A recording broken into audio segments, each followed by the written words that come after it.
દાહોદ જિલ્લાના સિંગવડ તાલુકાના કરમાંદી પ્રાથમિક શાળામાં અસિસ્ટન્ટ શિક્ષક તરીકે ફરજ બજાવતા શ્રીમતી રમીલાબેન પુનાભાઈ તંબોલિયા વયનિવૃત્ત થતા ભવ્યાતિ રીતે વિદાય સન્માન કાર્યક્રમ યોજાયો।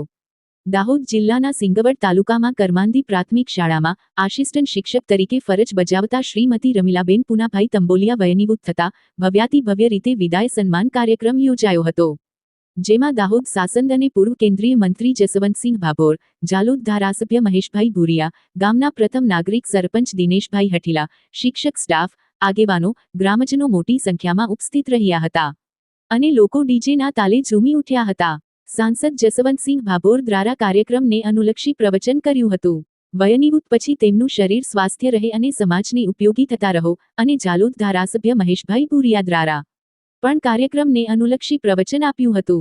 શિક્ષણ શાખના અધિકારીઓ, શિક્ષક સંઘના હોદ્દેદારો પણ હાજર રહ્યા હતા અને છેલ્લા કરમાંદી પ્રાથમિક શાળાનો સ્ટાફ પણ ઢોલ ડીજેના તાલે ઝૂમી ઉઠ્યા હતા અને નિવૃત્ત શિક્ષિકા રમીલાબેનનું સાલ ઓઢાડી નારિયેળ અને અમુક લોકોએ ઘરેણાં પહેરાવી શાનદાર સ્વાગત કરવામાં આવ્યું હતું અને તેમના પરિવાર દ્વારા પણ બેન રમીલાબેનનું ઉત્સાહભેર સ્વાગત કરવામાં આવ્યું હતું। ત્યાર પછી ભોજન કરી કાર્યક્રમ પૂર્ણ કરવામાં આવ્યો હતો। મધ્ય ગુજરાત બ્યુરો ચીફ ઇમ્તિયાઝ ખાંચીની એક રિપોર્ટ।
लक्का बग्गे की औलाद कभी सुना नहीं क्या? पता चढ़ाए पर हुआ पूरा बोलते विश्वाटी आगे है तो तुमको नहीं करता है। हाँ बना तो बहुत ही चढ़ा है।